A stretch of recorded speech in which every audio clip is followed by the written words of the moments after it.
안녕하십니까. 정통부장입니다.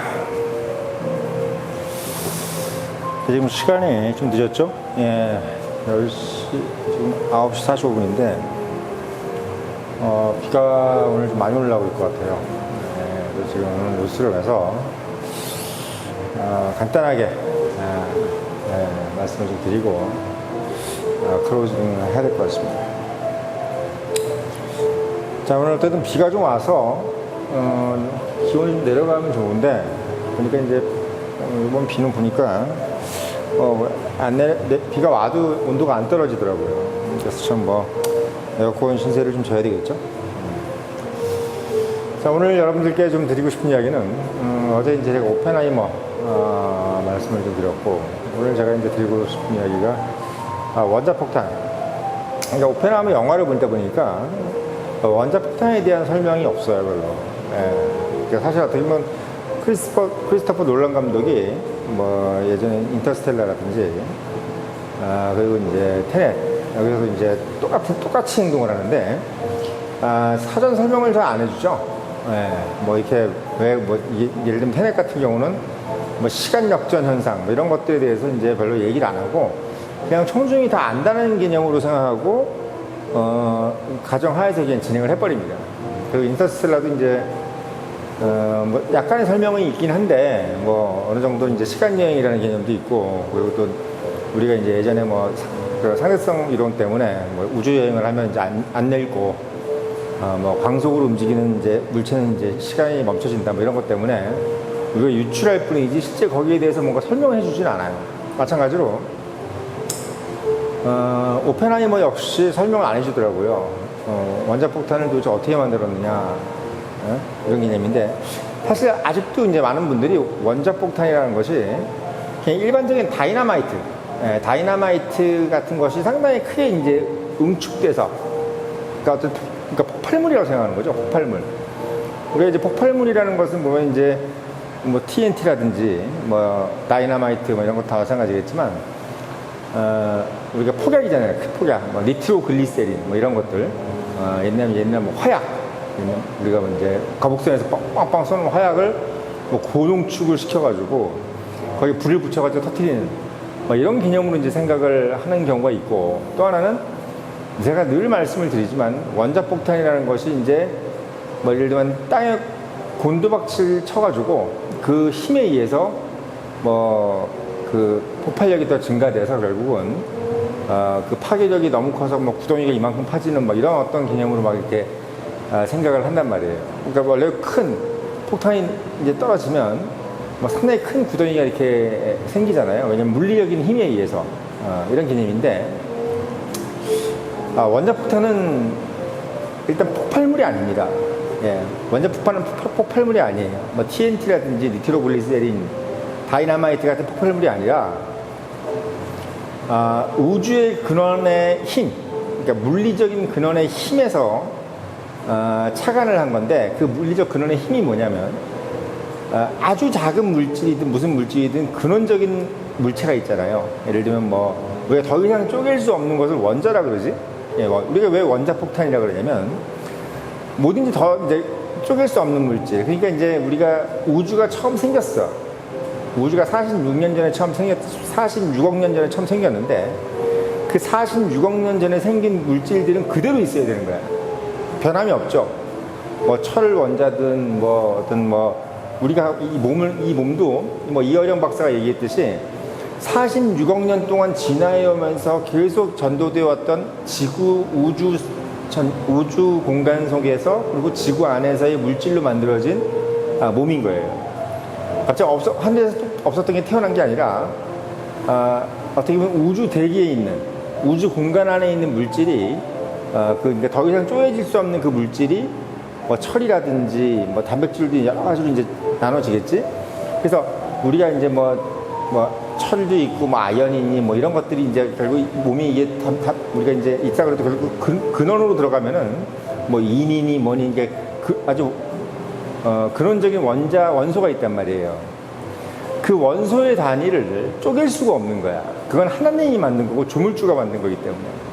근데 그 조물주가 만들었다고 생각하는 가장 작은 단위의 원자라는 어떤 그 단위를 쪼갰을 경우에는 엄청난 양의 에너지가 나올 수 있다.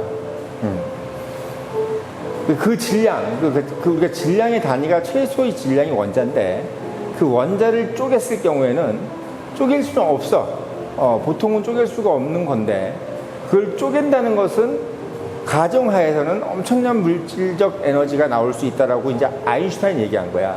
그러니까 아인슈타인은 질량을 이꼬르 에너지라고 얘기했단 말이죠. 그러니까 아무리 작은 질량을 갖고 있는 원자도 엄청난 에너지를 품고 있다는 거야. 왜? 우주의 빅뱅 시절에서 그 소위에서 생성된 그 에너지가 그 엄청난 에너지가 그만큼의 질량으로 들어간 거기 때문에 그래. 그래서 우리가 눈에 보이지 않는 정도의 작은 그 원자라는 어떤 단위도 상당히 큰 에너지를 함축하고 있고, 그래서 그 원자가 쪼개지고 깨질 때는 그 빅뱅에서 일어났던 그만큼의 에너지가 나온다. 이런 개념을 이제 유출한 건데, 그거를 실제적인 어떤 기술로 집어넣은 것이 바로 원자폭탄입니다. 근데 원자는 원래 쪼개지는 것이 아닌데, 이게 쪼개지는 물질을 발견한 거야. 그게 바로 우라늄입니다. 그게 우라늄이에요. 그래서 우라늄 235라고 있어요. 그러니까 우리가 이제 우라늄, 이거 번호를 붙여놓은 거지. 이제 우리가 알고 있는 일반적인 우라늄은 우라늄 238입니다. 238. 우라늄 238은 전 세계, 우리 지구상에 있는 모든 우라늄의 99%가 우라늄 238이에요. 근데 우리가 이제 일반적으로 농축 우라늄으로 써서 핵무기로 만들 수 있는 우라늄은 우라늄 235입니다. 235예요. 근데 우리가 이제 238을 가지고 이제 지층으로 깔린 우라늄, 그러면 이제 99%의 우라늄은 238인데, 이 238을 가지고 그러니까 좀 흔한 우라늄이죠. 그걸 가지고 인공적으로 만들어낸 핵물질이 바로 뭐냐면 플루토늄이야. 이게 플루토늄 239입니다. 239예요. 그래서 여러분들이 235를 알고 그리고 238을 알고 239만 외우면 돼. 나머지는 필요 없어요. 그러니까 우라늄 235 이게 핵심적으로, 그러니까 히로시마에 떨어진 원자탄 리틀보이가 농축 우라늄탄입니다. 그게 우라늄 235고, 팻맨이라고 해서 이제 나가사키에 떨어진 탄이 바로 우라늄, 플루토늄 농축 프로토늄 탄이란 말이야. 플루토늄 239탄입니다. 그래서 우라늄 탄 하나, 플루토늄 탄 하나가 두 개가 떨어진 거예요.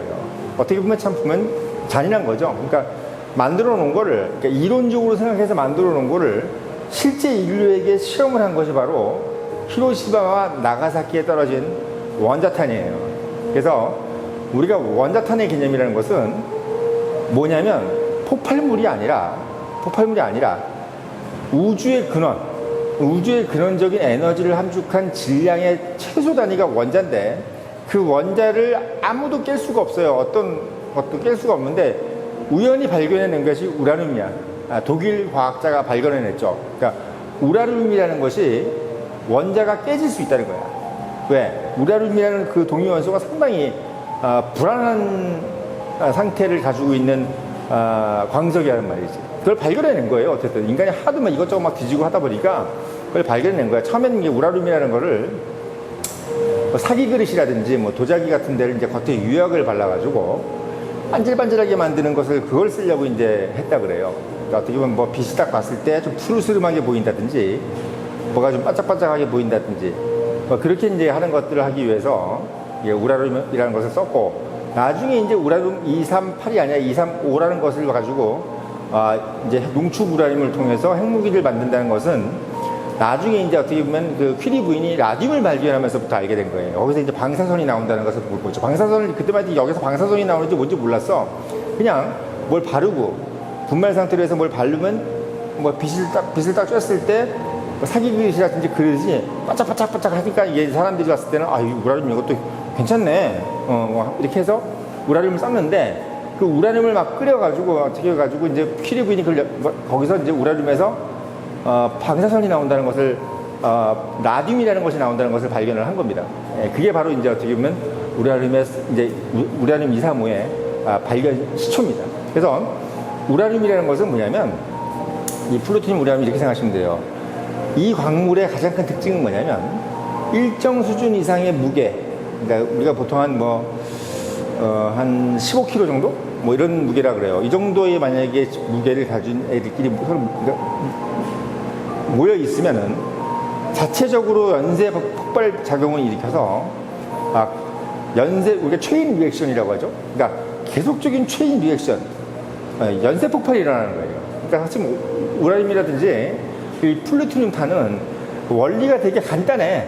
왜냐하면 우라늄이나 플루토늄이 일정 수준 이상의 어떤 양이 뭉쳐져 있으면은 자기들끼리 알아서 그냥 막 갑자기 터지는 거야. 그냥 터지는데 이게 서로의 중성자가 계속 원자를 깨트려가지고 연쇄적으로 계속 원자가 깨져 나가면서 계속 이제 연쇄 분열을 하는, 핵 분열을 하는, 이 핵이 분열되는 상황을 계속 연출시키는 것이 이제 가능한 그 물질이 바로 우라늄하고 플루토늄이란 말이야. 이거를 결국은 원자폭탄이라고 그러고, 결국 이 원자폭탄의 개념은 그냥 거기다가 일정 양 이상, 우리가 그걸 임계 질량이라고 합니다. 그래서 우라늄이라든지 플루토늄의 임계 질량, 그러니까 우라늄과 플루토늄이 무게, 그러니까 이 양만큼 이상만 모여 있으면 터지는 그게 바로 임계 질량이에요. 임계 질량. 한 15kg 정도 된다 그래. 우라늄 한 15kg 정도가 만약에 모여 있다. 이러면 여기서부터 임계 질량에 의해서 우라늄이 터집니다. 그러니까 여기서는 농축 우라늄이죠. 아주 순수한 우라늄. 예, 근데 이 순수한 우라늄은 엄청 비싸. 왜? 아까도 말씀드렸지만 우라늄 238만 99%야. 235는 너무나 전 지구상 0.7%밖에 없어. 그래서 우라늄 238에서 235를 농축시켜서 빼내는 게 너무나 오랜 시간과 어떻게 비용이 든단 말이지. 그래서 싸게 원자탄을 만들 수 있는 방법은 우라늄 238에서 238을 중성자를 쏴가지고 거기서 나오는 분열된 찌꺼기가 바로 플루토늄입니다. 그러니까 플루토늄은 지구상에 원래 있던 원소가 아니야. 인간이 인공적으로 만들어낸 물질입니다. 그러니까 플루토늄은 원래 이 우주에 있던 게 아니었어. 그러니까 참 웃기는 거죠. 우리가 사실 어떻게 보면은 모든 것이 다 하나님 아래서 다 원래 있던 것이 우리가 인간이 만들어낸 건 없단 말이죠. 근데 우라늄이라는 것은 인간이 중성자를 우라늄에 싸가지고 이것이 핵분열된 그 다음 단계의 물질을 플루토늄이라는 것을 만들어낸 거야. 인간의 욕심을 채우기 위해서. 즉 불을 더 확장시키는 것을 채우기 위해서 인간이 만들어내는 거란 말이죠. 그게 바로 플루토늄입니다. 그래서 플루토늄도 또 다른 뭐냐면 핵분열이 가능한, 핵분열이 용이한 물질인 거예요. 그러니까 여기서 핵심은 뭐냐면 핵분열이 용이한 물질을 인간이 발견했는데 그 핵분열이 용이한 물질이 일정 임계 질량 이상이 모이면 자체적으로 연쇄 반응을 일으켜서 연쇄 핵폭발이 일어난다. 이걸 이용해서 만든 것이 바로 원자폭탄이라는 거예요. 그러니까 원자폭탄 안에는 뭔 폭약이라든지 이런 게 없어요. 그런 게 아무것도 없어. 그냥 자기가 그냥 갑자기 연쇄 반응을 일으켜가지고 연쇄 폭발을 일으키는 과정이기 때문에 이것은 어떤 개념이냐면 원래 에너지, 그러니까 원래 빅뱅에서 있었던 그 에너지가 그 질량만큼의 원자에 들어갔던 것을 다시 뽑아내는 것. 그 질량에 들어가 있는 원자, 응축되어 있는 뭐 블랙홀 같은 거 개념이겠지. 그 작은 그 질량 안에 엄청난 에너지가 들어가 있었던 거를 깨트려가지고 그 에너지를 다시 뽑아낸다는 개념이기 때문에 이게 사실 어떻게 보면 머릿속에 상상만 할 수 있는 어떤 그런 무기인데 이 무기를 상상한 것을 실제로 재현시킨 게 바로 원자폭탄이라는 거죠. 그래서 왜 우리가 아인슈타인이라는 사람을 대단하게 생각하냐면 이런 발상을 처음 생각하는 거야. 예. 질량과 에너지는 하나라는 이 등가 원칙을 가장 먼저 얘기한 사람, 특수 상대성 이론이라고 하는데 이것을 가장 먼저 인류에게 제시한 사람이 아인슈타인이고 이것을 가지고 이제 실제로 팀을 꾸려서 결국 실제 원자폭탄을 만든 것이 바로 오펜하이머라는 사람입니다. 그래서 우리가 왜 아인슈타인은 거기에 참여도 안 했는데 아인슈타인을 대단하게 얘기하느냐 하면 아인슈타인이 그 발상에 가장 기초를 제공한 사람이야. 이 질량, 이 조그만 질량에서 그 어마어마한 에너지가 나올 수 있구나. 결국은 그 방사능을 발산하는 핵분열 물질만 우리가 다량으로 농축을 해서 만들어서 모아놓기만 하면 그 모아놓은 곳에다가 중성자만 딱 부딪히게 하면은 연쇄 폭발이 일어나는 것은 시간 문제다. 이것을 이론적으로 생각해 낸 사람이 바로 아인슈타인이고, 그걸 실제로 농축 우라늄을 모아가지고 그 벨기에령에 있는 콩고에 있어요. 그 벨기에령 콩고에 엄청난 그 우라늄 광산, 거기에서 다 뽑아왔다 그래. 한 몇만 톤을 거기서 그냥 다 뽑아왔다고 해냈다 그러죠. 그래서 거기서 뽑아온 걸 가지고 미국에서 그 네바다 사막이죠. 거기서 만들어낸 거죠. 그래서 그거를 이제 결국 현실화시킨 것이 바로 오펜하이머란 거죠. 그래서 여러분들이 원자폭탄이라는 것은 절대 포약이 아니고, 그리고 뭐 물리적인 것이 땅에 떨어져가지고 갑자기 미사일을 떨어져서 그게 엄청난 물리적인 폭발을 일으키는 것이 아니고, 상공에서 터져서 그 터지는 것도 포약에서 터지는 것이 아니라 연쇄 핵작용, 핵 분열이 일어나게끔 만드는 물리학적인 하나의 현상을 재현시킨 거다. 예, 이런 개념이라는 거지. 그래서 어떤 뭐 노벨 다이나마이트라든지 TNT의 개념이 아니라는 것. 그리고 상공에서 터지기 때문에 상공에 있는 폭발력에 의해서 결국은 핵폭풍이 결국은 그 열폭풍이라고 하죠. 우리가 그 열폭풍이 일단은 건물들을 딱 바람으로 무너뜨린 다음에, 그리고 인간을 실제로 죽이는 것은 뭐냐면 방사선이에요. 그걸 우리가 중성자라고 합니다. 그 중성자가 결국은 엄청난 그러니까 수억 개의 그 총알이 갑자기 팍 떨어진다고 생각하면 돼. 이 중성자가 그냥 이 몸을 다 뚫어버리는 거야. 이 몸을 다 이 몸을 뚫는데 인간은 못 느끼지. 예, 보이진 않는데 이미 세포나 모든 어떤 사슬 같은 것이 DNA 사슬, 이게 다 끊어져 버립니다. 세포 막이니 뭐니 이런 게 다 끊어져 버려요. 중성자가 이게 지나가 버리면. 그게 바로 방사선이라는 겁니다. 그래서 이 방사선이 중성자가 터지면서 모든 생명체들의 몸을 관통해 가면서 세포막을 다 끊어버리면서 결국은 열에 의해서 즉사하든지 아니면 그걸 맞아가지고 며칠 안에 그 세포가 다 끊어졌으니까 이 몸이 다 괴사될 거 아니에요? 그래서 얼굴이 다 까맣게 되고 괴사돼 죽는 거야. 그렇게 돼서 죽든지, 아니면 그것도 아니면 나중에 암이 돼서 죽든지 해서 결국은 치명적으로 해서 결국은 30만 명이 죽어나간 것이 바로 히로시마하고 나가사키라는 거예요. 그래서 여러분들이 그걸 알고 계시면은 원자탄이 그냥 폭발물이 아니라는 거, 요걸 여러분들이 꼭 한번 알고, 이건 폭발물이 아니라 물리적인 리액션을 자연계에서 그냥 실현시키는 것을 가지고 무기로 만든 거지 폭발물이 아닙니다. 이걸 명심하시면 될 것 같습니다.